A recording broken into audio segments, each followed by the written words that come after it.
the Revisionary Podcast with your host, Juan Carlos. The Revisionary Podcast. Hello, and welcome to another episode of the Revisionary Podcast. As always, I'm your host, Juan Carlos. First and foremost, I want to start by making an announcement. This is just another reminder that a few days from now, on Saturday, April 17th, we have our live episode on the Bullhorn app. Please make sure that you download the Bullhorn FM app and make sure you follow Revisionary Podcast. I'll also put out a link so that you know what to expect. It should be really fun. I'm really looking forward to doing it. And also, finally going to reveal this since people on social media already know. Our live guest is going to be Nicole Anthony from Big Brother. She's coming back. She's going to tell us another story, and we're just going to chat. And like I said, it's a huge opportunity to just ask her questions live and just have a conversation with her. So it's pretty cool. Come hang out. Come check it out. I'm really looking forward to it. It should be a lot of fun. That'll be April 17th, Saturday at 11 Eastern. So make sure you tune in and let's just have a good time.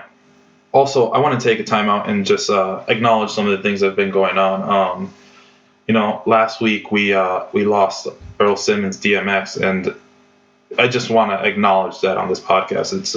It's something sad that we're all dealing with. And personally, I tell you guys I'm from the Bronx, but I spent part of my youth growing up in Yonkers, so Yonkers is also home for me. And when I think of Yonkers, two people have always stood out in my mind, and that's always been Jadakiss and DMX. So losing him has been really sad, and I know it's really hard. So I just want to acknowledge out there and just recognize the great talent that this world has lost. And, as we all deal with this, I just want to say thank you for all the music and for all of them, specifically Rough Rider Anthem. That song always kind of made me, swell up whenever I came up. That was my jam. I also want to announce our upcoming guest. So today we'll be sitting down to speak with Ohene Cornelius. Ohene's he's a real fun guy. I'm actually looking forward to this conversation. He's super talented in a variety of different areas, and he's really funny. And I love his tagline. His branding is particularly unique. He constantly calls himself the second funniest comedian, which is, I don't know. It's just his thing, and his brand is so strong. So I've always enjoyed that. So I look forward to sitting down and having this conversation with him. So without further ado, let's go ahead and get Ohene on the line. Hello, Ohene. How are you? Welcome to my lair. Now, I'm excited that you've decided to join us here on the Revisionary Podcast. Yes, we rewrite history together. So what have you been up to? Oh, man, I don't know if you know, I'm Ohene Cornelius, extraordinaire person being extraordinary. That's what I've been doing during this pandemic. I've just still been doing shows, traveling. I got Smokes and Jokes comedy, the traveling 420 friendly comedy show. I've been working on a lot of music. I bought an 8-track recorder and started recording a whole bunch of voices throughout all of America and just recording sounds. And I don't know if I'm going to release a project off of it, but I just released Revolutionary Ratchet, my last album, a turned up, positive album that has turned up ratchet beats. Mm-hmm. So it's like a mixture. So that's why it's called Revolutionary Ratchet. And I'm about to release a song called The Self-Care Song. And, I go back and forth between music and comedy. That's why as a comedian, I'm known as the second funniest comedian in the world, because I don't always focus in on just comedy. Sometimes it's about having a message. Sometimes I got to act. Sometimes I'm going to make music. Yeah, I mean, and Harlem River Yacht Club, we're doing it. It's everyone can't fit on the yacht, baby. You know what I mean? So tell me a little bit about this. So first off, you're more of an entertainer than a comedian, right? We're just an overall just artist. Oh, I'm taking this as slight. Nah. If you tell me, no. I step up to the arena that I need to step up to. I do wear a lot of hats, but mostly it came from I am a funny person. And if people hang out with me, they I be having cats rolling. And translating that onto stage, what was and still is a difficult process for me. You know what I mean? Because my natural funny is different from like the comedy that I have in my mind and I want to present. So yeah, comedy for me is that I don't describe myself as an artist anymore. I'm just like, I'm Ohene and I like to do. And I don't think of like myself as an actor or a musician. I'm Ohene and I like to do, or I get paid to do this when it's necessary, you know? So, the pandemic has changed my mindset. Let me ask you something, because I like to ask talk me. about. So I know a few months back, right? You ran into an issue where one of your jokes was actually stolen by a Netflix joke. Can we touch on that, Mike? Yeah. They janked my joke. And for a while I was mad, and I talked to a couple of comedians and actors, and people were like, oh, you know what happens? And then I'm like, but I understand it happens, right? But it's not morally correct. And then I saw Dave Chappelle on Netflix talking about like, yeah, man, they stole this is not morally correct. I'm like, the big character can say it, but you know, when the second funniest comedian, the guy that you see who can touch, is like, yo, these people are stealing our jokes and it's not what's up. I did a video about it. Did you see the video? Yeah, that was the craziest thing. Watching you do the side by side, that blew my mind. Yeah, no, because you got to do that. You got to show them. You got to show them like, yo, this is such an authentic piece of me that I've been doing for so long that it sort of robs my opportunity as an independent artist of doing my joke. Because now when I do it, if someone saw it on Netflix first, it's like, oh, he stole that joke. You know what I mean? And it's already, you're fighting against so much when you're in a comedy club, when you're in a small room, when you're in a bar, because you have to fight against so many elements. So thinking about these big people coming down to be like, I like that right here. I like how that's phrased, and I'm gonna, you know? But also, who knows? Then maybe it was analogous and I'm just tripping and I'm fucking like, you know, I haven't been in this industry for a long enough time to know when my material is swiped. Yeah. Well, on that note, why don't we go ahead and jump into this? Yeah. Go ahead. The stage is yours. Go ahead and tell us your story. Oh man. So I promised I would never tell this story, but I'm going to tell this story because, you know, life is precious. Life is precious. And I definitely won't use names, but I definitely will have a fun time telling the story. Just use names, but change them. Okay. I was in LA. I like to go to LA a lot. I travel to LA a lot. And I was renting a friend's RV. I lived in an RV, young black non-meth head actor, comedian, musician, weirdo living in an RV in LA. Not the most popular thing at the time. Now everyone's like, man, I just want to get up out of here and live in the RV. But you know, at the time it wasn't as popular. So I was living in this RV, and a girl I knew, we'll call her Deborah. A girl I knew, Deborah, she was here in New York, and I just saw her in New York. And then when I got out to LA, I saw Deborah in LA. Now, Deborah just booked a new TV show. She's been on the TV show for a couple of months, so Deborah's feeling herself. Deborah got some money. Deborah's living the life. I'm setting up the story. You already see what's happening. It's a clash in time. Two lost souls. Like, you know what I mean? It was like I was a Montague. She was a Capulet. You know what I mean? Montague's dirty blacks. No, I'm sorry.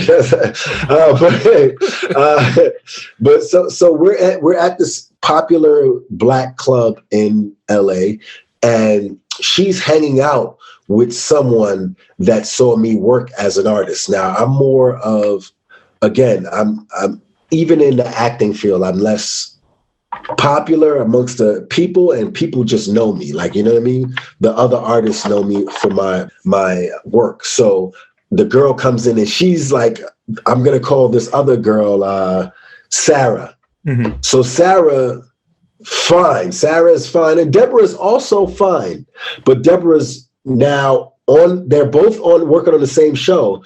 But Sarah is she does the wardrobe. Mm-hmm. She does wardrobe. And the other girl's like a lead actress. Boom.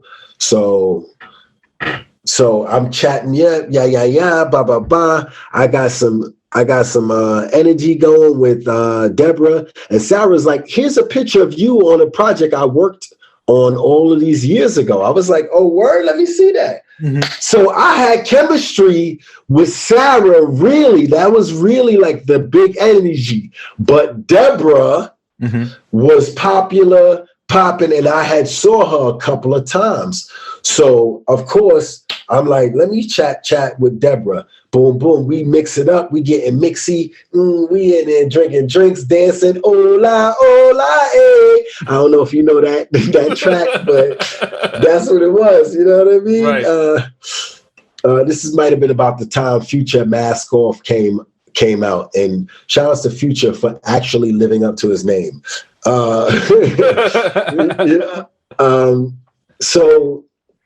So I take Deborah outside, and I leave Sarah in the club. Me and Deborah outside. We in the parking lot. Me and Deborah kissing. Blah blah blah. She giving me a little handy sandy. You feel me? And I'm like, yo, let's go back to your place. She's like, nah, I don't want to rush things. I don't want to feel like no promiscuous girl. I'm like, all right, boom, that's cool. Me, I'm an understanding person. I'm handsome, I'm tall, I'm funny. In real life, I don't need to pressure a girl for, you know what I mean, her stuff. So I'm like, boom, all right, whatever. So I kiss her, blah, blah, blah. I'm like, all right. She like, where you living? I'm like, I live in an RV while I'm out here in LA. Right now, it's parked in Venice. Right. She ain't really believe me. I guess that's what it was, because she was like, she laughed, blah, blah, blah. Sarah came out. Deborah was like, yo, Sarah, can you believe this fool live in an RV? Sarah was like, ooh, that's cute. I was like, again, my better judgment in my back of my mind should have hollered at Sarah. We had a connection for a long time. She was humble about it. I was in my humble state. I just read a quote that what works is when you have two people of equal finances, where one is good at producing the product and the other is good at selling the product. Mm-hmm. You feel me? Yeah. So that's a relationship that works. So me and Sarah could have been that, but me and Deborah represented in my mind the like, boom, we gonna do we both, you know what I mean? Popping. We both on the same field thing. We both actors. We of the same ilk. So she didn't want to have me come over. That night, I went over to another young lady's house. Okay. You feel me? And it wasn't even no extracurricular activities going on. I just went. I have a question for you. Yes, sir. Did you show up with a plan, or were you just straight up parachuting? What you mean? Parachuting is when you show up to a city. You don't really have a place you're gonna sleep, so you kind of try to find like a place to sleep that night. Even though I know you had your RV, but I didn't know if you were you like. No. I had an RV. My mans and them live right down in Hollywood. Like, I know a lot of people in LA. I touched down in LA. I got friends out there. I got like a couple friends for real, but I got people I know who at least for a night I could like kick it on the couch or something like that, where it wouldn't be crazy. But I had a plan of living out in the RV for a little bit, and then when my people's gonna come back for her RV that I was renting from her, I was gonna Airbnb a room, which I did. See. You know what I mean? So you weren't. It wasn't like you were trying to. Okay, I see. You weren't at the club trying to find a place to sleep. Got you. I wasn't homosexual this night. I was just like, I was just horny. So I was like, she was telling me her location, which was closer than my RV. Got it. Understood. Okay. The RV I had a shower. It had a queen size bed in it. It wasn't no whack RV. You know what I mean? But the idea of a young black guy living in an RV at that time was just not like, even as I talk about it, you like, oh, you sure you wasn't homosexual? No. I was like, see, like a person can't even like, No. I'm gonna keep it 100 with you though, because I've seen some RVs. Like I've seen some really nice, expensive RVs. Yeah, they look nicer than some people's apartments. Yeah, it's definitely, it wasn't like the top tier, like we like National Lampoon's RV. Right. I'm not Chevy Chase in the pockets, but I did have an RV that had space. It had musical instruments in there, had a bathroom that worked, a shower that worked, and a queen size bed. So I had wiggle room of life. I was living a good life. I park up, pull up, go to Venice, walk out, go to the beach. I'd go DJ a show. My friends come to me. I was parking at the show, pulled out, DJ'd on the sidewalk, right for the store, pack up, go right back in the RV. They let me stay there for the night, pay me. I get a little young lady come through. You know what I mean? I was living a good life. Okay. It was not like, it was a very artsy, non-conventional life. Right. And it was not in conjunction to where I was supposed to be in my life. You feel me? I feel like because I was where I went, but it wasn't what I was supposed to do because I was immature at that time. You know what I mean? And I had, at this point, a different situation going on at home in New York City that I wasn't mature enough to continue on. You feel me? Yeah. At the time. So I'm out there partying, blah, blah, blah. So she like, I'm gonna come see you tomorrow, right? I'm gonna come see you tomorrow at the RV. Cause I think she think I'm like the Princess Zamunda and I'm lying to her. And she go get there, it's gonna be a jacuzzi. I'm like, Semi, what did you do, Semi? You know what I mean? But wait, is this Deborah or Sarah or the girl? This is Deborah. This is Deborah. Okay.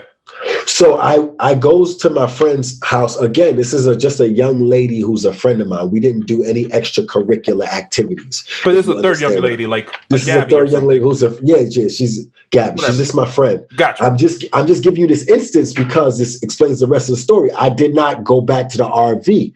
So I didn't shower and anything like that. When I woke up at the young lady's house, I got a message from Deborah like, I'm gonna meet you over in Venice. So I'm like, boom, I woke up to the young lady. I was like, yo, I gotta go. I'm gonna head out to my RV, blah, blah, blah. Everything was copacetic. Now, I don't travel on public transportation a lot out there. Mm-hmm. So on my way, I'm doing the Googles, and I'm not gonna lie, sometimes I could be a bit ditzy with Google, listening to Google, traveling, trying to figure out the quickest route. And I'm like, blah, blah, blah. So I took the train from downtown, DTLA, to Hollywood and Highland, to get the bus, right? That takes you all the way out to Santa Monica, which then takes you to Venice, where my RV was. But I asked the lady at the bus stop because my phone wasn't giving me some service or something. I can't remember what it was. I asked the lady at the bus stop. I was like, hey, where's the bus that goes to Santa Monica? She was like, oh, it's just down the way at whatever the block was, like 4 blocks down. Now, I'm from New York. Right. You say 4 blocks, that's 10 minutes. Yeah, that's like right there. Yeah. When I tell you I walked in the hot Cali sun for 45 minutes to get to this fucking next bus stop, which was like 4 blocks, but driving, it would have been like 3 minutes, but walking and me looking back and waiting to see it, I'm like, am I going to the right place? Yeah. So I hops on the bus. By this time, I'm hot. I'm sweaty. Right. I'm going through it. I gets to the joint. I gets to the RV. Me and the young lady, Deborah, was supposed to meet up. She's like, let's meet up. I guess she gave me the code word. She was like, since you by Venice, let's go by the beach and play basketball. Cause I was like, I want to work out. My interest out there really wasn't sex, but since we had met up that night, that's why that night I was like, let's pop off. The next day, I'm like, I got my own agenda. You know what I mean? So she wanted to meet up. So I was like, all right, I want to work out. She compromised was, let's go to the beach, play ball. So as soon I go put on my New York ball gear. As soon as I get there, my armpits is funky. As soon as I get there, I didn't get a chance to shower because she hit me like she just there. So I just put on my long pants with my short shorts over it because I play basketball like that. That's how I dress like Billy Hoyle from White Man Can't Jump. So I go and I'm like, yo, I meet her by the car. I'm like, look, I just got back here. Let me meet you over by the RV. She's like, nah, you looking bugged out, but let me drive you there. I'm like, nah, let me walk to there. She's like, get in the car. Don't be stupid. I'm like, all right, Deborah, I'm going to get in the car. Right. I get in the car. My arm's funky. Yeah. She starts roasting me like, yo, you coming out here dressing wild, blah, blah, blah. And I'm a humble dude. Again, I'm tall, attractive. I could be funky every now and again. And like, I don't need to be rich to be satisfied with life. So I'm okay with myself. The power dynamics don't play in my heart. You know what I mean? So she trying to roast me, blah, blah, blah. So we get to the RV, we drive up to the RV, we get to the RV. She start roasting the RV. What? So she start roasting the RV. I'm like, blah, blah, blah. We get inside the RV. Now she pulled up, I ain't gonna hold you. She pulled up in a new Lexus. Okay. She pulled up in a new Lexus. Again, she was a star on a popular TV show. Right. So her life is changing. So I'm telling this story. She gonna be mad, but she can't say nothing because then the people know who it is. Yeah. So she started roasting the RV, and then she started getting comfortable. I guess I was supposed to like wash up right then and then take her and have sex with her because we did have a connection. Right. It wasn't the wifey like connection that me and Sarah had. Mm-hmm. It was like this. We see each other a lot. We're in the same field. Visceral sort of connection like that. Right. So I guess she wanted me to like embrace her right then and there in that moment with something. So I'm like, nah, I want to go play ball. And then her attitude changed. She got mad at me for not buying her a sushi burrito. And then, yeah, man, I just felt like when it was all said and done, she was mad and I was mad. She didn't have a good time and I didn't have a good time. And it was like, it was one of the worst, huh? So no, nothing happened. We went to play ball. She got into a tissy fit, and I guess I was supposed to be apologetic. And I was just like, look, I'm like, yo, go about your day, go have a good time, blah, blah, blah. And then later on that night, I texted, I was like, yo, can I get Sarah's number? And she blocked me. Stop. Yeah. Just like that, huh? Just like that, man. Just like that, my friend. And I wasn't even mad. I was just like, I didn't have a good time myself. So it wasn't like she did me any disservice. Like, and I think that's when it's a two-way street and people realize it's like a two-way street and a guy's time and energy is like, they're spending it with you. And it's not just like you're giving them something and they're not giving anything in return. Then, like, I'm promoting that now in my relationships. Like, I'm sharing this with you. This is our time together. It's not just you're giving me time. I appreciate you, but I'm giving you time too. So yeah. I'm gonna be honest with you. Yeah, I'm real excited for this retelling. Like, I want to see where this goes. So okay, so we're gonna back up. So when did you know that things just weren't going well? Like, at what point? The things weren't going well as soon as I got straight to the RV, as she was pulling up and I smelt my armpits, I knew right then and there our interact, because the night before it was already, I was treading on thin ice. Okay. Because when she found out I was in an RV, and then later on, I didn't tell you, like, but she started talking about like how dudes in LA are like all like either gay or bums. And I was just like, look, I get it, but until you get an opportunity, we all were either gay or bums, you know what I mean? That's it.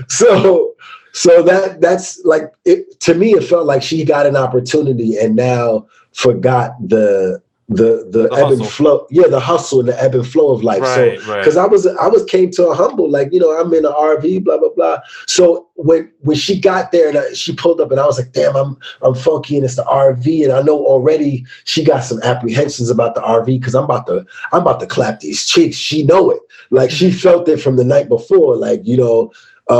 They were about to be, you know, it was about to be it was about to be a round of applause. Yeah. But you know, it just didn't go down like that. Yeah. That's one of those things in your mind. You ever watch The Wonder Years? Yeah, of course. And then and you hear him at that time. He start talking back. He's like, I didn't know it at this time, but you know what I mean? Yeah. Like that was one of those moments. I was like, you know, I was just talking back. Looking back at my whole life sometime in the future, and I look back at that moment, it's going to be me talking over it like, you're about to funk this up right here. So why don't let's do it. Let's just jump right back into this. Go ahead and retell us your story. Okay, we jump right back in it. All right, so I'm Ohene. No. So I'm out there in LA. I got the RV, got the RV, same RV, regular RV. I'm same Ohene. Everything happens leading up to the club. I meet Deborah and Sarah in the club. All right, I meet Deborah and Sarah in the club. Bam, bam, bam. Me and Deborah make out as per usual. Outside in the parking lot. Right. You know what I mean? Everything, all of that energy, that sexual energy that we initiate starts. She comes out, Sarah comes out, makes the comment about liking the RV. I take notice of that. Right. And then I still don't engage with Sarah. I still engage with Deborah. Interesting. All right. Okay. And I let Deborah and Sarah go over to that night. I don't even ask Deborah to go home with her that night. Mm-hmm. Because she still offers to come see me the next day, because that's what it was. So after that, I go to Gabby's house that night. Right. I have the juice and beast of saying no to beautiful women inside of me. So I wreck shop on Gabby. I wreck shop. I do the soldier's play inside of her. So you hook up with Gabby in this story? Yeah, in this story, I hook up with Gabby. Got you. She's like, you know what I mean? Like I'm just filled with virility. I hook up with Gabby. It's a great night. Me hooking up with Gabby makes me take a shower that night per morning, you know, half morning, because, you know, whatever. So I shower that morning, which makes me be fresh when I leave. Okay.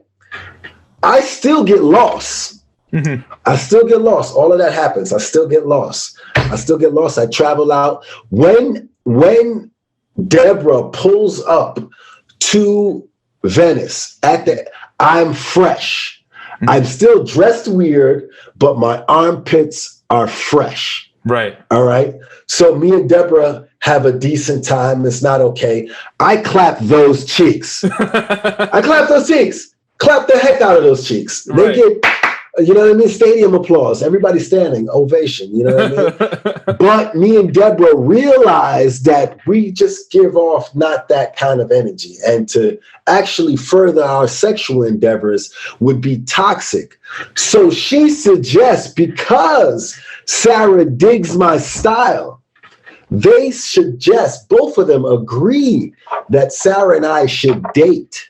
Mm-hmm. And me and Sarah start dating and have a long-standing relationship of positivity where she dresses me fly and I go out and I wear her clothes that she designs, and we have little stylish babies. Mm-hmm. And I don't know, we live happily ever after until we get divorced and we marry new people. So let me ask you something. Let's start here. Yeah. Why didn't you shower in your original story?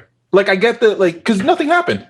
Yeah, that's the thing about it. Nothing happened, and I just like laid in my clothes. I was just at my friend's house. I just passed out, went to sleep, and woke up. Like, if you laid at your boy's house, just because it's a woman, if you laid at your boy's house, right, you're gonna shower at your boy's house. If you just pass out, you smoke a blunt, you pass out, and you wake up in the morning. That's what I'm saying. If I spent the night anywhere, but especially someone I'm close to, I personally would shower. I'd be like, yo, bro, can I hop in your shower? I don't know. There's mad times I spend the night at my boy's house or girl's house, and it's just I wake up in the morning, I go home and shower. Like I wake up in the morning, I just go home and handle all my personal, because I want to get my 3 S's in. You know what I mean? And I can't get my 3 S's in at your house. What's the 3 S's if I'm mine? Oh. Yeah, shave, shower, you got the rest. Yeah. So it's interesting, and this is why. And I think seashells. This is why I'm a bad person to ask this question, because I'm the type of person that if I'm close enough to my bed, I'm getting home to my bed that night. Yeah. You know what I'm saying? But if I wasn't. Right. No, but that's what I'm saying. If I'm far away enough where I need to spend the night, I'm taking a shower at your place in the morning. That's just how I am. Yeah, you're a good human. You're probably like, you probably never had to worry about corona ever. You was just always hand sanitizing yourself since the 1950s. So like, I can't lie. Like, there's been plenty of nights I crash at my friend's house, boy's house, girl's house. I wake up in the morning, don't brush my teeth, smoke a blunt, leave out, and go home. And then I go. Once I get home, I'm clean as a whistle. I have clothes, because if I take a shower there, I don't have clothes to change into. Right. That's a valid point. So let me ask you this. So you had an opportunity to avoid the whole Deborah situation in your retelling, but instead you chose to add Gabby, Deborah, and Sarah. So and what was the reason behind that artistic choice? Well, because it's for me, it's like I like Dolomite movies and I like Black Dynamite, So if I gotta retell the story, I wanna get in as much machismo that I don't have in my natural life, So yeah, like if like in that story, how preposterous is it for Deborah to have an understanding that now she's like, no, you should be with Sarah. Like, that the rarity of that is ridiculous. But, if I'm going to retell a story and live a good life, I'm going to live the good life. And let me ask you this. Has anything ever happened with Gabby that was even an option in your second story? Yes. Gabby's an old friend. Got you. When you said old friend, I assume you meant old platonic friend. No. Gabby's an old friend that now, like, it's just a situation when I think, I don't know, because I'm an artist, maybe I lived a different weird life younger. Right. But like, sometimes like you just be like fornicating. Mm-hmm. And it's like, you just meet a person, you fornicate with them. And then it's like, no, that's not going to work. We're friends. Sorry. And then you just stay close to them. Right. And they just be your friends. And like, and then you just always had that memory of like, we fornic. I fornicked you once, didn't I? I fornicked you. And so yeah, it was a lot of that in my youth, but I feel like now some of those people did transfer over into friends that I just have conversations with now. Right. It's just that's beautiful. They could lean on me if they came to New York, and I could lean on them if I come to there. No, that's beautiful. Let me ask you this though. So did it ever happen in real life with Deborah?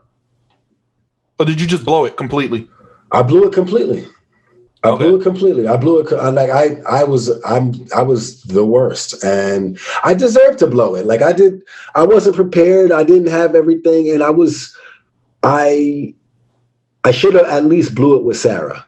That's really what should have happened. I should have blew it with Sarah, but I saw Deborah the night before. Deborah was shiny. Mm-hmm. Deborah was like, Deborah was talking that talk, and Sarah more wanted to pace herself at the time, and in that moment, which I was rightful at that time, I had to go with my wants, and I didn't want to pace myself. I wanted to, I will say this. It shows a tremendous amount of growth and maturity. The fact that you're able to reflect back on it, and that those are the lessons that you walked away with it from. Of course, like when anytime you get dissed or played out, like, sometimes you gotta properly analyze it. It's like, like, these people was mad at me for no reason. Like, you had nothing to do with it. You played no part in your downfall. So yeah, I got roasted, and a part of it was just like my decisions. I gotta be more like Juan Carlos. Anytime I spend the night at my friend's house, I'm taking a shower in the morning time. Immediately, I'm putting on old clothes but new body odor. Yeah. And then, but I was at the club. It was because I was at the club and I'd sweat, like, you was dancing. Yeah. We were full on. When I tell you, it was like a movie. Like, it was sweating in there. We got outside the club. Me and Deborah was kissing. You know what I mean? It was just like nice. And then Sarah comes out and she's like, "Ooh, RV, that's nice." And Deborah's like, "That's stupid. I'm gonna see him tomorrow though to find out." And, so yeah, man. Life is good, man. Life is precious. Life is good. I get that. And look, and I appreciate you being willing to come on the Revisionary podcast and sharing your story with us. Yes. Before I let you go, we have a few traditions on this podcast. Okay, before I say, I just want to apologize though to Deborah, Gabby, and Sarah in this for even suggesting your names in the story. And this is not to incriminate me or yourselves, but it was to enjoy and tell a funny and worthy story. And you guys have a worthy point in my life, and I appreciate you for allowing this to happen from the spirit of the artistic ancestors. Continue. Well, look, well said. I appreciate that acknowledgement. I mean, hopefully they'll listen to this and appreciate it as well. So we have two traditions on this podcast before we let everyone go. The first is we like to pick a charity or an organization to highlight at the end of every episode. Usually we try to pick one that our guest is passionate about. Do you have a charity for us? I put Just Cause because, like, you should give to something just cause. Like, there's no ultimate just cause, but you should share what you get financially just cause. So I have my project, the Harlem River Yacht Club, where we're raising money to build a sustainable force field and community for African Americans, young up and coming African American men and women, to have them have positions of power and a network in inner cities. So we want to build spaces where young Black and brown people can have access to sports and other events that are usually not accessible to people of that financial class system. So we're talking about like golf. We're talking about being able to teach and take young kids to see golf, fencing. We have financial backgrounds and advisors that's going to do workshops for free for young kids. So that's what I'm raising money for myself. But whoever is out there and have a cause that they stick to and that they find something that's worthy of it, give your money to it, give your time, do something that's worthy of something. I don't have anything that's better or know of anything that's better to give to than whatever arises in your heart. Beautifully said. Beautifully said. The second tradition that we have on the show is we like to surprise our guests by asking them to share a quick childhood story that puts a smile on their face or just generally like makes them feel warm inside whenever they think about it. So first thing that comes to your mind. First thing that comes to my mind is I was jumped.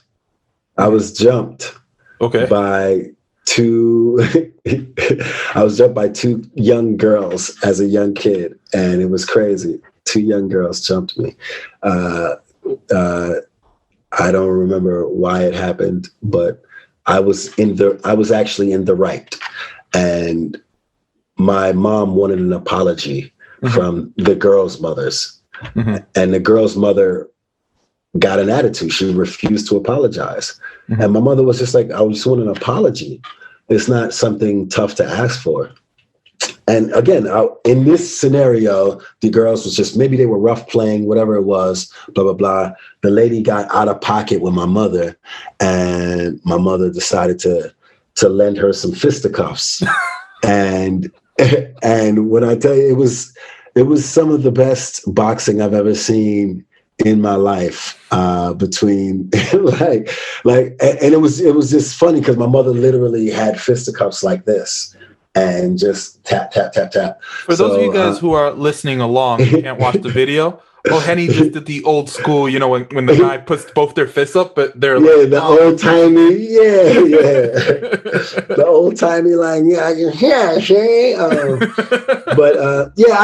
I led a very peculiar youth, and I got a lot of quirky stories like that. But that immediate, when you put me on the spot, I was like, you should have told me. I would have prepared something nice to say, because we like the authentic, like real emotion. That's why I like that question. Yeah. So before I let you go, do you have any last words for our revisionists or revisionaries? Excuse me. Oh, what visionaries? What the? Yeah, that's what I call the listeners of the podcast, the revisionaries. Okay, I dropped my phone. Hey, revisionaries, I would say go out and vote in your local elections, and also protest, and also revolt. And also, there is no proper answer to what's happening out there. And the only thing we can do is continue to work together toward some sort of solution, so that we don't let all of the crackers take over Mars. And where can we follow you? Follow me at second funniest comedian in the world. Okay. Then I could follow you back, because I won't follow you back from any of my other. I have other ones. If people want to sure. It's different content, but if you want me to follow you back, is that Instagram? Follow me. Yeah, that's all I really use. Instagram. All right, Instagram. Perfect. Yeah. So without further ado, I want to say thank you for coming on the Revisionary Podcast. Goodbye. The Revisionary Podcast. So I feel like it's appropriate to remind everyone that the conversations that are had on this podcast are the views and sole views of our guests. They have nothing to do with the opinions reserved on this podcast. Ohene's great, but for those women included in the story, please don't come for me. Definitely don't sue me. He changed y'all names. I think he changed your names. I hope he changed your names. I have no idea, but that's a dope story. I wish I knew who he was talking about, just because now I want to be in the know. I want to know all the tea. But, that was pretty cool. I'm glad he shared that story. He's going to leave me wondering for weeks. And I want to continue to say to all of you, thank you. Please, and if you can, support the charities on this podcast. Let's try to make a difference in the world. And I want to thank all of you for your continued support. And as always, thank you for listening. This is the